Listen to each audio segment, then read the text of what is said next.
My God. See, mga loves. Ganyan ang mangyayari sa itlog nila pag matagal kung hindi na pupuntahan, ilang araw kung hindi na kukuha ulit. Ayan.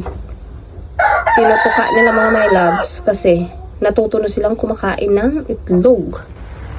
Kinakain nila yung itlog nila mga loves. Kaya mas maganda kuhanin ko araw-araw para wala silang makain. Kasi natuto na silang kinakain nila yung itlog nila.